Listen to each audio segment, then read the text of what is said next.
Hai semua, Assalamualaikum. Selamat datang kembali di Zakia Syahdu. Di video kali ini, saya mau membagikan resep dan cara pembuatan donat kentang menggunakan metode autolisis.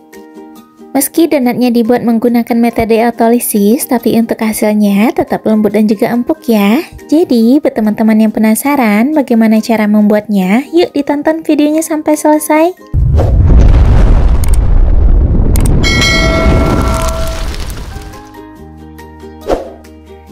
Pertama-tama, siapkan kentang yang sudah dihaluskan sebanyak 100 gram.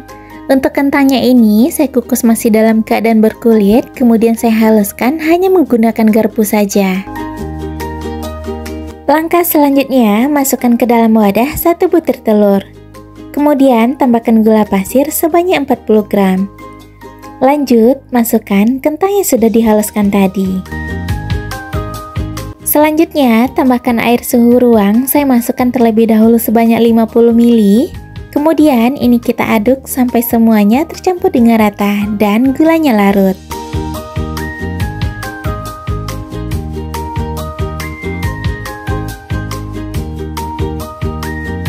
Kalau gulanya sudah larut, langkah selanjutnya, tambahkan tepung terigu protein tinggi, saya gunakan sebanyak 200 gram. Kemudian, tambahkan juga tepung protein sedang sebanyak 50 gram, susu bubuk sebanyak 15 gram. Kemudian, ini kita aduk terlebih dahulu menggunakan spatula, cukup sampai tercampur saja.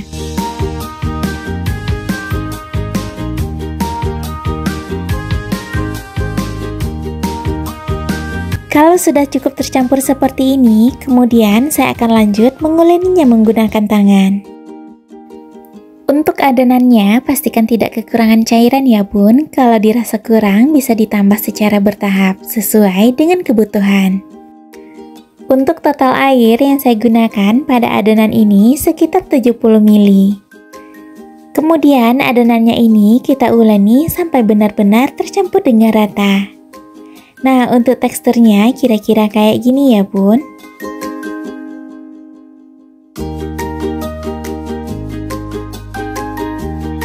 Kalau adonannya dirasa sudah beneran tercampur dengan rata, kemudian adonannya ini akan didiamkan. Jadi sebelum didiamkan, adonannya harus kita tutup seperti ini ya bun.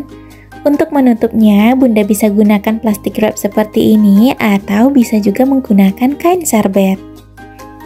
Jadi dalam membuat donat menggunakan metode autolisis, apakah itu menggunakan kentang ataupun tidak, ini adalah tahap yang paling penting ya. Diamkan adonan dalam keadaan tertutup di suhu ruang sampai membentuk gluten dengan sendirinya.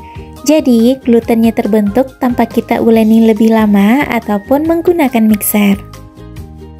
Nah, untuk adonannya ini saya diamkan hanya sekitar 3 jam saja ya bun. Untuk menghasilkan gluten yang lebih baik, bunda bisa diamkan adonan lebih lama lagi, bahkan bisa sampai 6 jam. Adonan yang sudah kita diamkan selama lebih kurang 3 jam ini, sekarang kita akan cek glutennya. Ambil sedikit adonan lalu kita bentangkan dengan cara seperti ini. Nah, adonannya ternyata sudah bisa membentuk selaput tipis seperti ini ya bun. Jadi, kalau kita diamkan lebih lama lagi, maka hasilnya akan lebih bagus. Untuk langkah selanjutnya, siapkan ragi instan sebanyak 4 gram. Kemudian raginya ini akan kita buat menjadi pasta dengan cara tambahkan air suhu ruang secukupnya saja. Lanjut, ini kita aduk sampai membentuk pasta.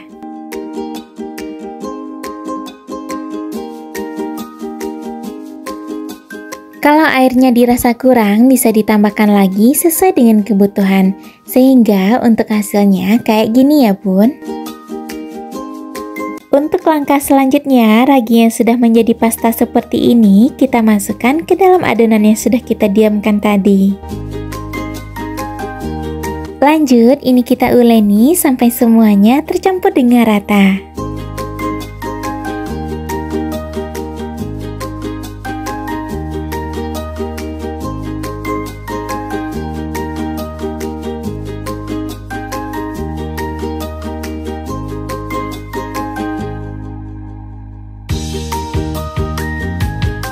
Kalau semuanya sudah tercampur dengan rata seperti ini, selanjutnya bisa tambahkan margarin. Nah, untuk margarinnya saya gunakan sebanyak 30 gram. Kemudian tambahkan juga garam halus sebanyak 2 gram. Lanjut, ini kita uleni kembali sampai semuanya tercampur dengan rata.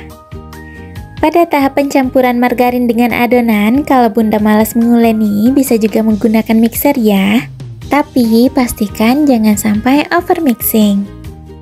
Oh iya, kalau seandainya Bunda ingin membuat donat tanpa menggunakan kentang, menggunakan metode autolisis, bisa tonton video yang ini ya. Nah, ini adonannya sudah tercampur dengan rata, lanjut bisa kita pindahkan ke alas kerja. Untuk alas kerjanya bisa ditaburi dengan sedikit tepung.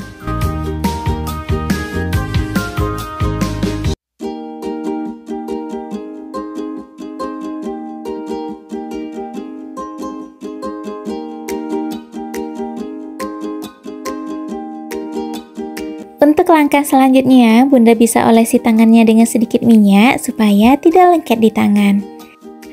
Kemudian adonannya kita padatkan dengan cara seperti ini sambil membuang gelembung udara yang sudah terlanjur terbentuk. Oh iya, untuk tekstur adonannya hasilnya seperti ini ya Bun. Ini kelihatan sudah licin dan juga sudah mulus. Jadi untuk adonannya ini sudah siap untuk dibagi sesuai dengan kebutuhan. Untuk masing-masing bagian saya akan timbang seberat 35 gram. Kalau seandainya Bunda tidak punya timbangan untuk mengukur berat adonannya, bisa juga dengan cara diperkirakan ya Bun. Lanjut, bagi adonan hingga semuanya selesai.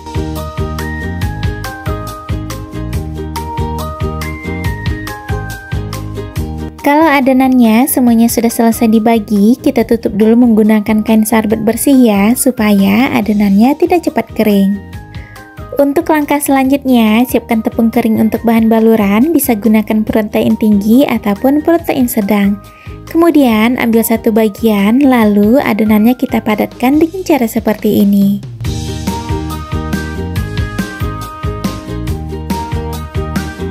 Kalau dirasa sudah padat, kemudian adonannya kita rounding sampai permukaannya mulus dan bagian bawahnya terkunci dengan rapat. Nah, untuk hasilnya kayak gini ya. Kemudian adonannya kita baluri dengan tepung kering kayak gini. Kalau sudah selesai, bisa dimasukkan ke dalam box kayak gini. Kemudian disisihkan. Selanjutnya, lakukan langkah yang sama hingga semuanya selesai. Oh iya, kalau seandainya Bunda ingin tahu resep dan cara pembuatan donat lainnya, bisa tonton video saya yang sebelum-sebelumnya ya.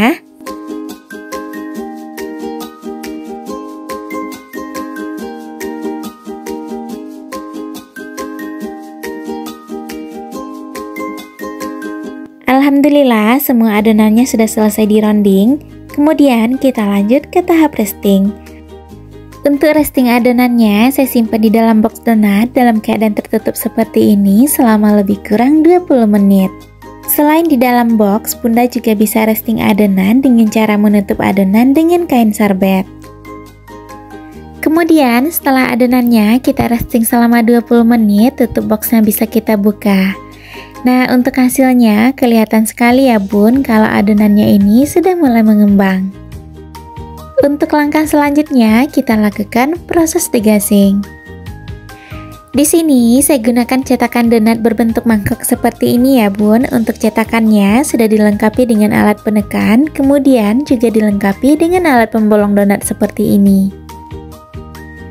Sekarang kita ambil adonan yang pertama kali kita rounding tadi, lanjut kita balurkan kembali ke dalam tepung kering.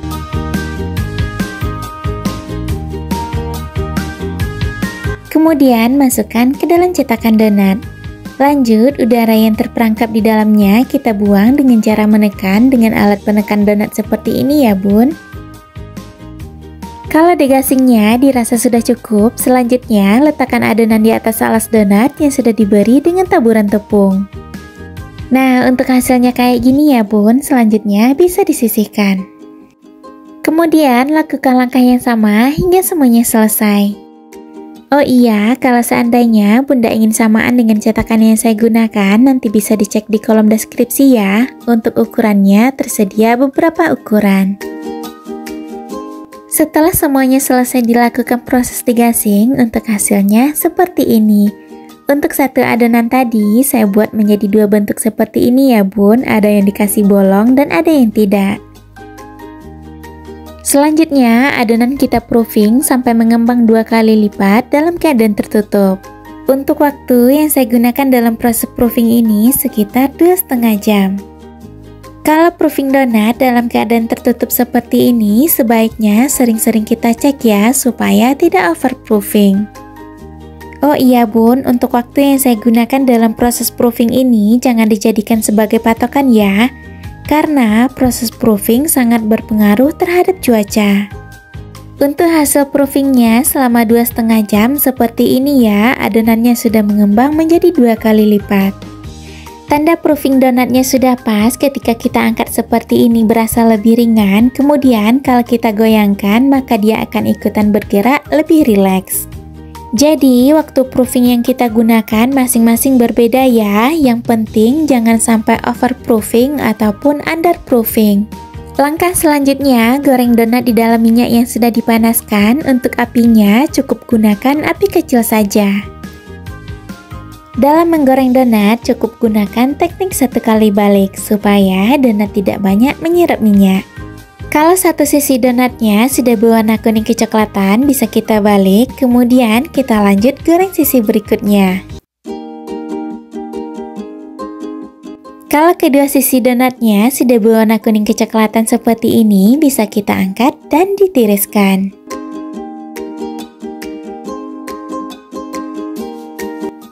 Lanjut, goreng semua donat hingga semuanya selesai dan lakukan langkah yang sama.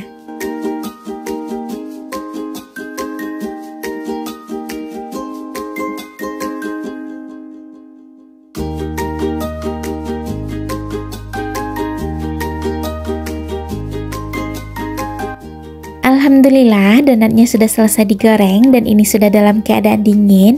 Untuk hasil dari donatnya beneran sangat empuk dan juga lembut. Kalau donatnya mau dikasih topping, pastikan terlebih dahulu donatnya sudah dalam keadaan beneran dingin. Untuk topping donatnya di sini saya gunakan dusting sugar dengan beberapa varian rasa, atau untuk toppingnya bunda juga bisa sesuaikan dengan selera masing-masing. Jadi donat kentang menggunakan metode autolisisnya sudah jadi. Sekarang kita cobain dulu ya. Bismillah. Masya Allah, ini donatnya berasa beneran sangat lembut sekali dan juga sangat empuk. Untuk tekstur dan serat bagian dalam donatnya seperti ini, kelihatan sekali ya bun kalau donatnya ini beneran sangat lembut sekali. Apalagi ditambah dengan topping donat menggunakan dusting sugar kayak gini, rasanya lebih enak lagi. Jadi untuk topping donat menggunakan dusting sugar ini bisa juga dijadikan untuk ide jualan donatnya ya bun. Jangan lupa untuk resep ini dicoba di rumah ya. Jadi buat bunda-bunda yang udah tanya bagaimana cara membuat donat kentang menggunakan metode autolisis, jangan lupa tonton video yang ini ya. Saya mohon maaf kalau seandainya ada yang tidak berkenan di hati. Terima kasih sudah menonton dan sampai ketemu lagi di video berikutnya. Bye-bye.